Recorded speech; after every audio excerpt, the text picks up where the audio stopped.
people don't respect people who are chronically indecisive, because not only do we feel like we can't trust people like that, but it's aggravating. It's really annoying to be around somebody who can't make up their mind. Hello, darlings, and welcome back to my channel and the Mothership. I hope you've been well since our last video. Today, we're gonna talk about something that really freaking pisses me off. People getting taken advantage of, and people not realizing when they're not being respected. So today we're going to talk about why you are not being respected.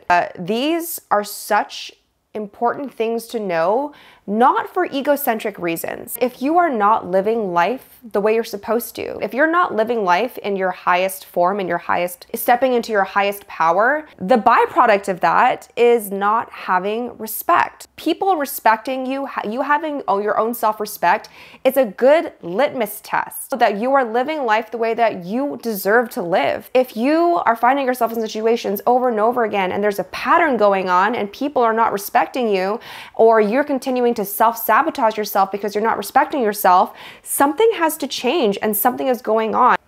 It's time to make some changes. People, the wrong kind of people, will take advantage of you. Actually, even the right kind of people, they'll take advantage of you subconsciously without even realizing it, because you are sending out signals to other people as to how they're supposed to relate to you. It can't go on, okay? It can't go on, because there is a major imbalance in your life if that's the case. So let's get right into it, guys.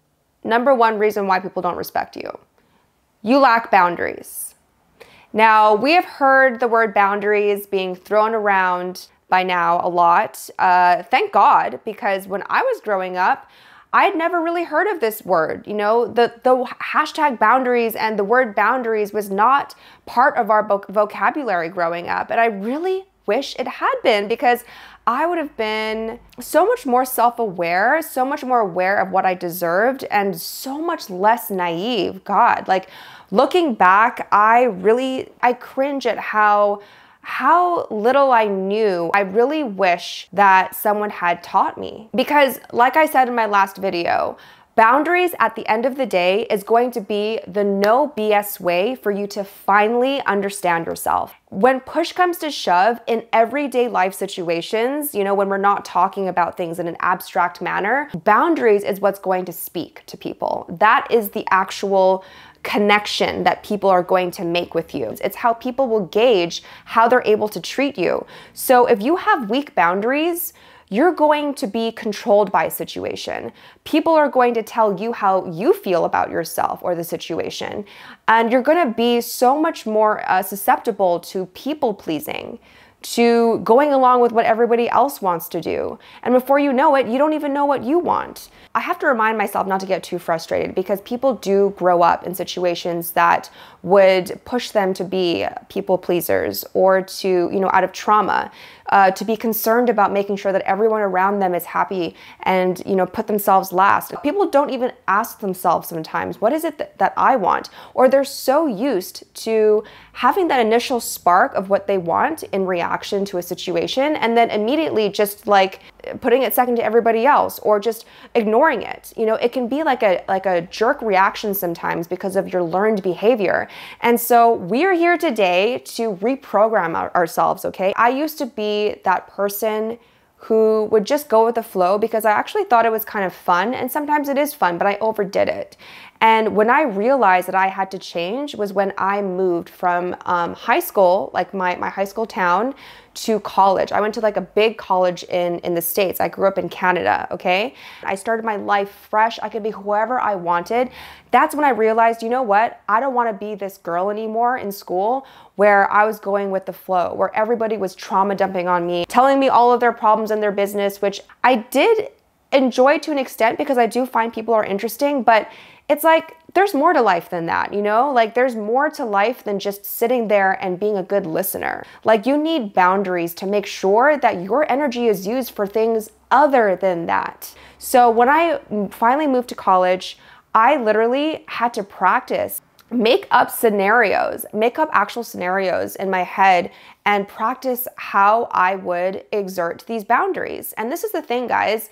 Boundaries are not supposed to be like this super intense, like angry thing. So when I first started trying to exert boundaries, it was almost like defensive. It was like almost like angrily, immediately reactively putting up my boundaries, which was kind of like too much. People would be like, whoa, okay. Like there is an art to doing boundaries. The way to do boundaries is to do it nonchalantly, as if this is just clockwork. This is just a normal day in Raquel's life. This is a normal day in your life. And there's nothing really much to say about it except, yeah, this is how I do things. People are not going to feel at all like taken back. For recovering people pleasers, that it really is the thing that holds us back. We don't want to feel that uncomfortable energy when we exert a boundary, when we say no, and then we kind of feel that uncomfortable, like, oh, because our fear is being rejected. We don't want to be rejected. We want to be accepted. And so when you dig into that wound as well, this will become a lot easier as well, because you'll realize that people actually do not accept people pleasers. That's the ironic thing that I have always tried to explain to people who are still kind of stuck in that mentality.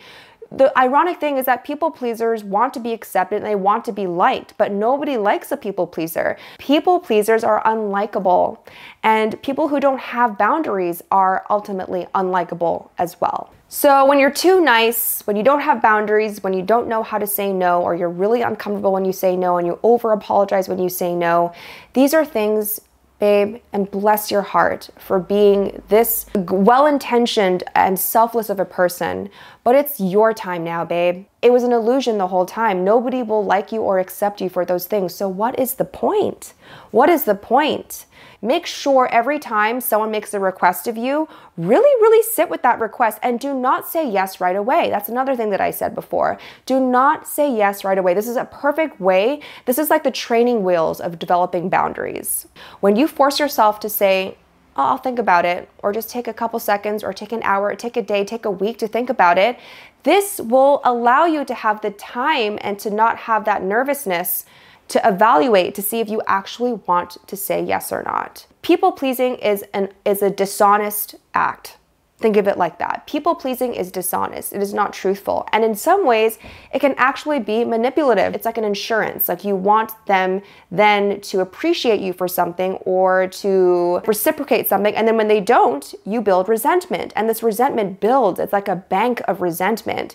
And baby, I'm so sorry to say, but you'll never get paid back. That's not the way it works. The way it works is people need to think of themselves in order to be the best version of themselves for other people. And that is how the energy flows between people. If you are the person who is constantly giving and giving and giving, unfortunately, you're not going to get back as nearly as much as you would like to. Also, you don't bite back. Okay, in my last video, I said to learn how to be emotionally non-reactive. And I want to clarify that point because I do not mean having zero response. I don't mean just sitting there and taking it, okay? If you are unhappy with the way someone is treating you, there is definitely a way to respond, whether it is completely removing yourself from the situation, which takes up no energy because it's not even worth it, or it's putting someone in their place. Bouncing back, biting back. That is important. You need to learn how to do that. And you know what?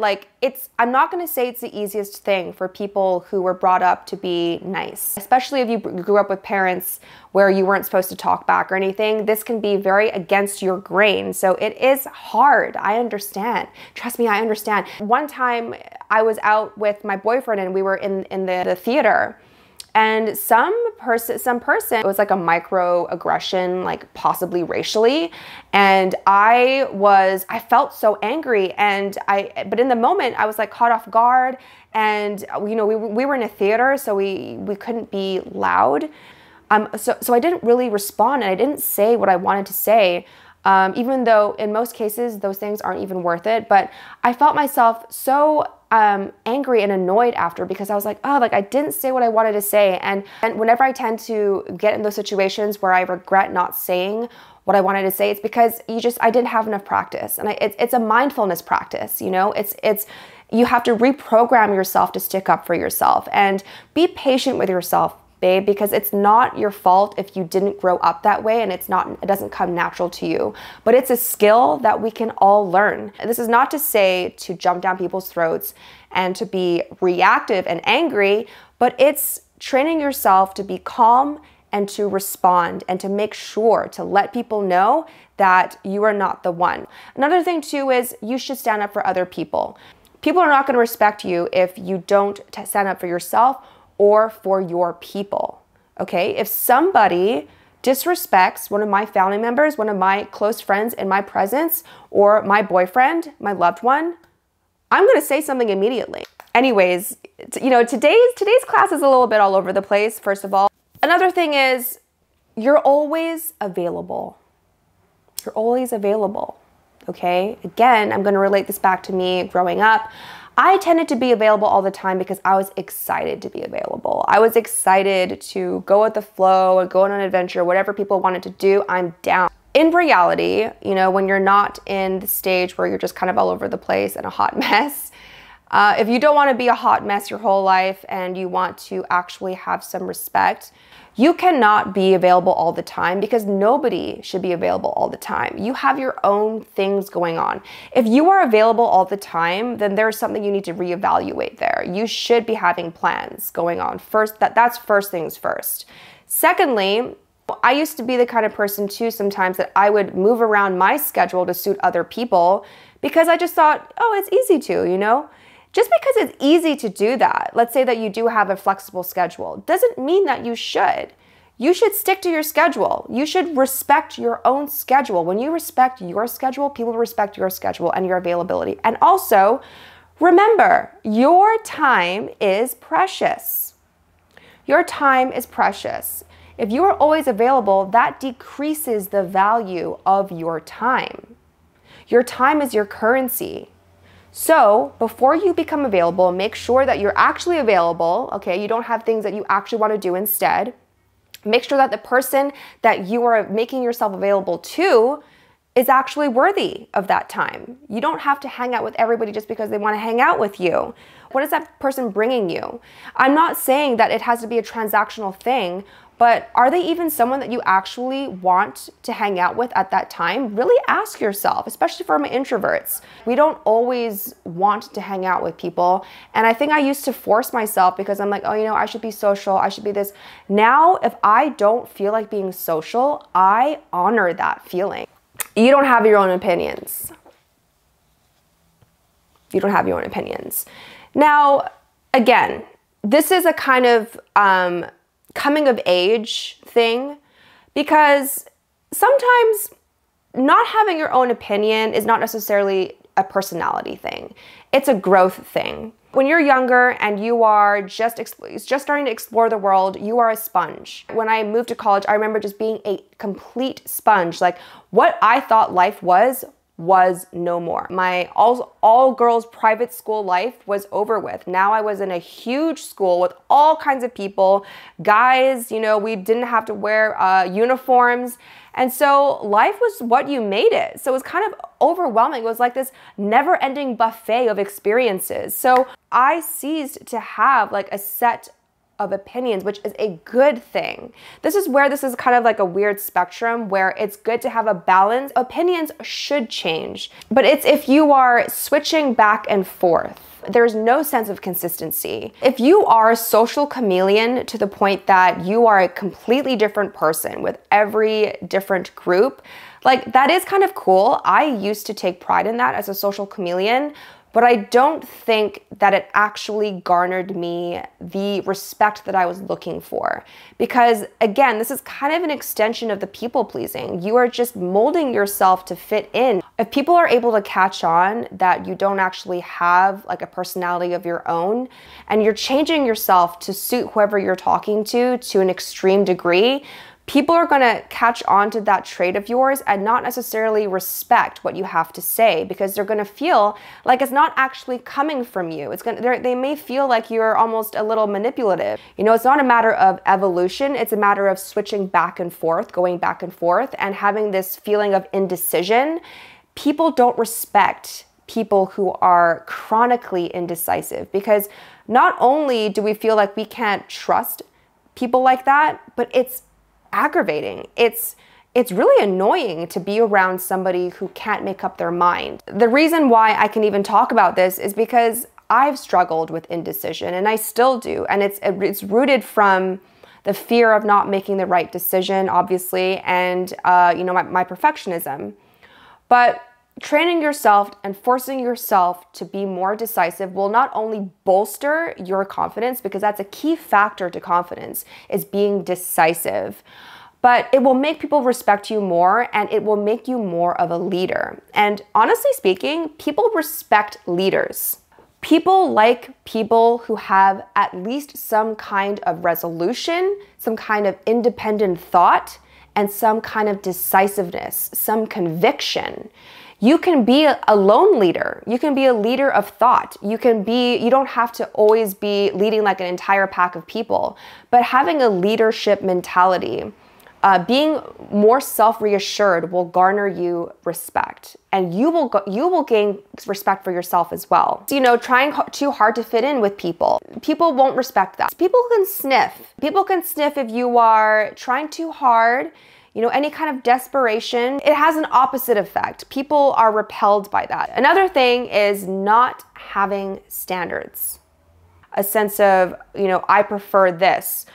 This is not good enough for me. I want it like this. Those preferences gain you respect. When you don't have standards for yourself, people kind of categorize you as like a low effort person. One of the things that used to really annoy me is when people used to call me chill. And I know it's like, it doesn't really seem like I'm a chill person, because I really am not. But again, I have been kind of a chameleon in my life, and I have been different versions of myself. And before, I kind of came across as a more quiet, introverted, chill person. I kind of still can be, but I didn't like that, because it made me feel like the person was saying, oh, I can just, I don't really care around you. I can just be whatever, which might be a compliment to some, but for me, I don't like that. If someone is going to say that continuously to you, it means that they don't feel like they really have to be on their best with you, or they don't feel like they have to impress you, which that doesn't scream respect to me. If it's your best friend of like 20 years, that's great, that's beautiful. But I'm talking about maybe like a newer friend, or especially if you're dating. If you're dating someone and they're saying, oh, you're so chill, like, come again? I am the farthest thing from chill. If you are dating me and we're just starting to date, and get to know each other, and I am evaluating whether I want to give you any more of my time, and you're calling me chill, and you're thinking this is a low effort hangout. Okay, another thing too. Okay, this is like so relevant right now. If you don't have a moral compass, people are not going to respect you. That's pretty standard. I mean, that's a given. Like, liars, cheaters, it's an instant no for me. Like, I will never fully respect you. That's it. If that is the way that you choose to deal with people, and that is a representation of who you are as a person and your character, I will honestly categorize you as that. If you have that repeated behavior of being a liar, I will not respect that. You don't have passions and goals. If someone doesn't have passions or goals, like the literal lifeblood of what life is about, at the end of the day, if you don't have a purpose or something bigger than yourself, I'm not going to admire you. How about that? Like, there's different levels of respect, right? If you have no moral compass and you're a liar and a cheater, like, my respect immediately goes down. Like, it's a complete no. But if you're just someone who kind of floats through life, there's not going to be anything about you that makes me really want to be around you. You're not going to be someone that I look up to or want to get to know better. There's a difference though between not knowing what you want to do in life yet, which is completely normal. But listen, we're all here trying to know ourselves better and figure out life at all times. We are always evolving, and we're always trying to figure it out. At no point do we ever know exactly what we're doing. But as long as you are on that path of discovery and you are actively trying to make something out of life, that's all I'm talking about. That in itself, having that mindset is an admirable thing, and people will respect you for that. Okay, now this is a huge one. This is a huge, huge one, okay? You don't keep your word to yourself and to others. if you don't keep your word to others, that's like a pretty instant dip in respect. If you do it like more than 3 times, especially, I think people at that point will consider you an unreliable person and the respect is canceled there. Now, if you don't keep your word with yourself, that same effect happens, but it's internal. You lose trust with yourself, you lose respect with yourself, and your confidence plummets. One of the main ways to get confident is to keep your word to yourself. So what you do instead is you make commitments that you can actually keep. Or you don't make the commitment. You say, I'll see how I feel. Like, let's say it's like a hangout with a friend. Just be like, oh, I would love to. Let's pencil in that date, but like it may be subject to change. I'm not sure. That's so much better than promising someone something and then flaking constantly. A good friend will understand if you can't make it. But I'm talking about an established pattern of just flaking. That's not going to get you any respect. And with yourself, let's say you want to build a new habit and you keep flaking on yourself with this habit, you are going to lose the ability to trust yourself with bigger things then. So at least start small. Start small. That is how we build trust and respect with ourselves and with other people. Make sure that you make small adjustments and keep your small promises. Another thing is you don't say things of value. You don't really contribute to the greater conversation.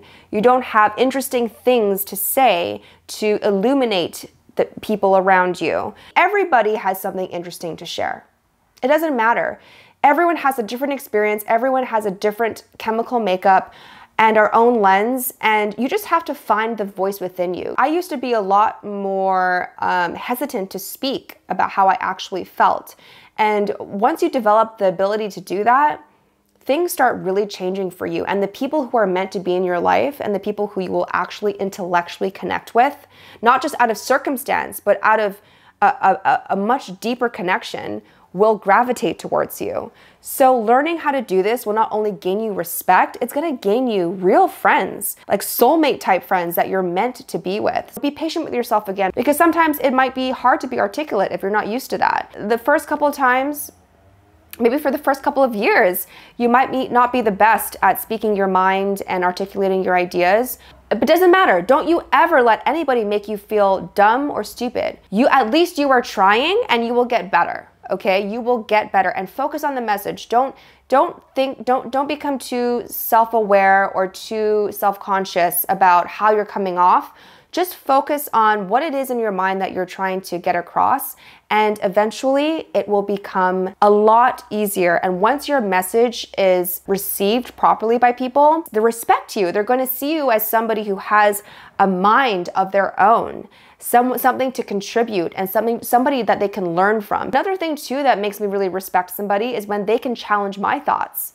When somebody can take what I say and challenge them in an intellectual, intelligent way, I'm hooked instantly. Like, there's instant respect there. Like, that is an instant respect for me. And not only that, I will want to be around you more. I will want to pick your brain more. I want to see how you can stimulate my brain.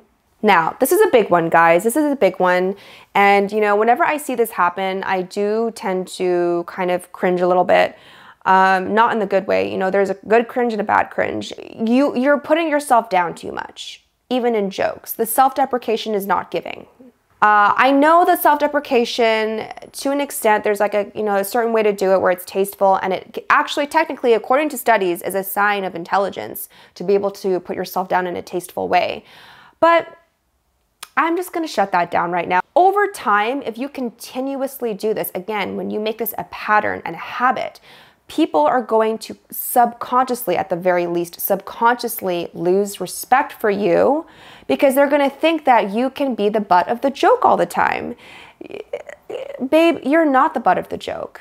Like, every now and then, it's good to laugh at yourself, especially if it's warranted, okay? Like, if you look silly and you're wearing a silly outfit, or let's say, that's fine, whatever. I mean, those things are okay. But if you're constantly like putting yourself down for things that you can't change about yourself, or things that are more like serious, like, people are going to not only kind of feel uncomfortable and feel a little sad for you, but eventually they're not going to even feel sad for you anymore. They're just going to think of you as somebody who doesn't think highly of themselves, and you are directly teaching them how to think of you. Do not keep putting yourself down. Don't joke about yourself. Don't let other people joke about you either. Make sure that if somebody tries to put you down repeatedly, that you talk back to them, and that will maintain not only other people's respect for you, but your own self-respect. Now, we're getting a little bit deeper here, which is you don't have a sense of self-worth.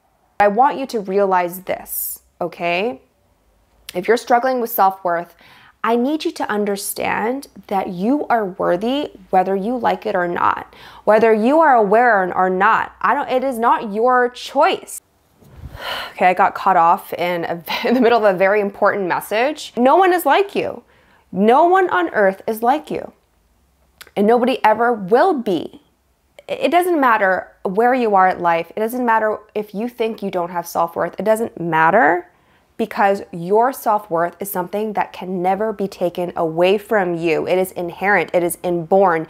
It is a birthright, okay? It is baked in, whether you like it or not. So knowing that, it's not really that people can sense that you have a low worth. It's that they can sense that you don't realize your worth. Once you start to repair this false illusion that you have of yourself and start to see your worth for what it really is, people will follow your cue. We are very sensitive individuals for the most part. We sense energies. And when we can see that someone has a renewed sense of perception of themselves, we follow their cue. People will follow you according to how you see yourself. Now, for the last one, I want to be very honest with you guys. You know, starting this channel as well, I want to be honest. Never really focused on this point before, but it's about your appearance. If you don't take care of yourself physically, if you don't groom yourself, if you don't clean yourself, if you are always disheveled and you don't smell too good, you don't smell too hot, people are not going to respect you. All right? They're not even going to want to be around you, let alone respect you. That's like an instant no for most people. If I feel that someone doesn't have enough respect for themselves to at least be clean, to be cleanly, to have some sort of personal style. You know, you don't have to be like the most stylish person alive, but to at least have respect for, you know, whatever place you're going to. People will respect you if you have a personal sense of style. People will respect you if you care enough to at least show up clean and fresh.